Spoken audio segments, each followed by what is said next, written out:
Hi అండి, నేను మీ Shilpa Vinay. Welcome to Vincy kitchen. ఈరోజు మనం వినాయక చవితి స్పెషల్గా ఇన్స్టెంట్గా అప్పటికప్పుడు ఈజీగా చేసుకునే మోదక్ రెసిపీని చూద్దాము. టేస్ట్ కూడా చాలా బాగుంటుందండి, చాలా హెల్తీ కూడా. ఈ మోదక్స్ చేయడానికి ముందుగా స్టవ్ పైన ప్యాన్ పెట్టేసుకుని ఇందులో 1 కప్పు అటుకులు వేసుకోవాలి. లావ్ అటుకులు 1 కప్పు వేసుకుని లో ఫ్లేమ్లో ఇవి క్రిస్పీగా అయ్యేంత వరకు వేయించుకోవాలి. ఇవి సగం వరకు వేగిన తర్వాత ఇందులో 1/2 కప్పు పుట్నాలు, తినేశనగపప్పు అంటారు కదా, 1/2 కప్పు వేసుకుని 1-2 నిమిషాల పాటు వేయించుకోవాలి. అటుకులు మాడిపోకుండా కలుపుకుంటూనే వేయించుకోవాలి. ఇవి వేగిన తర్వాత కొన్ని అటుకులు తీసుకుని మనం ఇలా ప్రెస్ చేసి చూస్తే క్రిస్పీగా ఉండాలి. ఇలా వేయించేసుకొని ఒక ప్లేట్లోకి తీసుకుని వీటిని పూర్తిగా చల్లారనివ్వాలి. ఇదే ప్యాన్లో 1/2 కప్పు పల్లీలు కూడా వేసుకుని వీటిని కూడా పచ్చిదనం తగ్గేంత వరకు వేయించుకోవాలి. చూడండి, పల్లీలు కూడా వేగిపోయాయి కదా, వీటిని మరొక చిన్న గిన్నెలోకి తీసేసుకుని చల్లారనివ్వాలి. అటుకులు పుట్నాలు పూర్తిగా చల్లారిన తర్వాత మిక్సీ జార్లోకి వేసుకోవాలి. అలాగే ఇందులో 4 యాలకులు కూడా వేసి మెత్తగా గ్రైండ్ చేసుకోవాలి. చూడండి, ఈ విధంగా మెత్తగా గ్రైండ్ చేసేసుకొని ఇందులో మనం వేయించుకున్న పల్లీలు పైన పొట్టు తీసేసుకుని వేసుకోవాలి. పల్లీలు వేసిన తర్వాత జస్ట్ పల్సెస్ ఇవ్వండి, గ్రైండ్ చేయకుండా. పల్సెస్ ఇస్తే కొంచెం పలుకులుగా ఉండాలి పల్లీలు. ఈ విధంగా కచ్చాపచ్చాగా గ్రైండ్ చేసుకోవాలి. తినేటప్పుడు మధ్య మధ్యలో తగులుతుంటే బాగుంటుంది. దీన్ని పక్కన పెట్టేసుకోండి. ఇప్పుడు మళ్ళీ స్టవ్ పైన ప్యాన్ పెట్టేసుకుని 1/2 కప్పు తురిమిన బెల్లం వేసుకోవాలి. స్వీట్ ఎక్కువ తినే వాళ్ళైతే 1 కప్పు తురిమిన బెల్లం వేసుకోవచ్చు. ఇందులో 1 కప్పు నీళ్లు కూడా పోసేసి మీడియం ఫ్లేమ్లో ఈ బెల్లాన్ని కరిగించుకోవాలి. బెల్లం కరిగిన తర్వాత ఇందులో నలకలు ఉన్నాయి అనిపిస్తే మీరు ఫిల్టర్ చేసుకోవచ్చు. ఫ్లేమ్ని మీడియంలోనే ఉంచి వీటిని మరిగించుకోవాలి. ఈ బెల్లం నీళ్ళని కొంచెం మరగనివ్వాలి. చూడండి, ఈ విధంగా మరగాలి. ఇప్పుడు ఇందులో 1 కప్పు పచ్చి కొబ్బరి తురుము వేసుకోవాలి. కొబ్బరి తురుము వేశాక ఒకసారి అంతా బాగా కలిపేసుకుని మీడియం ఫ్లేమ్లో 1-2 నిమిషాల పాటు ఉడికించుకోవాలి.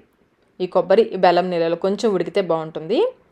కొంచెం సేపు ఉడికిన తర్వాత ఇందులో మనం గ్రైండ్ చేసుకున్న పొడి ఉంది కదా, అటుకులు పుట్నాలు పల్లీలు పొడి ఉంది కదా, అది వేసేసుకోవాలి. ఫ్లేమ్ని లోలో పెట్టేసుకొని ఈ అటుకుల పొడి ఈ కొబ్బరి మిశ్రమంలో బాగా కలిసేలాగా కలుపుకోవాలి. ఈ విధంగా అంతా బాగా కలిసిన తర్వాత ఇందులో మధ్య మధ్యలో 2-3 స్పూన్లు నెయ్యి వేసుకుంటూ కలుపుకోవాలి. మొత్తం ఒకేసారి కాకుండా ఒక్కొక్క స్పూన్ వేసుకుంటూ కలుపుకోవాలి. ఫ్లేమ్ లోలోనే ఉండాలి. ఒకసారి వేసిన నెయ్యి అంతా కలిసిన తర్వాత మరి కొంచెం నెయ్యి వేసుకోవాలి. ఈ విధంగా 2-3 స్పూన్లు నెయ్యి వేసుకుని బాగా కలుపుకోవాలి. అటుకుల పొడి వేశాక 5 నిమిషాల పాటు ఉడికించుకుంటే సరిపోతుంది, మరీ ఎక్కువ అవసరం లేదు. స్పూన్తో చూడండి, ఈ విధంగా మ్యాష్ చేస్తున్నట్లుగా కలుపుకోవాలి. 5 నిమిషాల పాటు ఉడికిన తర్వాత కొంచెం మిశ్రమం తీసుకుని మనం చేతిలో నొక్కి చూస్తే మనకి చేతులకు అంటుకోకుండా చక్కగా ముద్దలాగా రావాలి. ఈ విధంగా ఉడికించుకోవాలి. ఇప్పుడు వెంటనే స్టవ్ ఆఫ్ చేసేసుకుని ఈ మిశ్రమాన్ని ఒక ప్లేట్లోకి తీసేసుకోవాలి. పల్చగా స్ప్రెడ్ చేసుకుని కొంచెం చల్లారనివ్వాలి.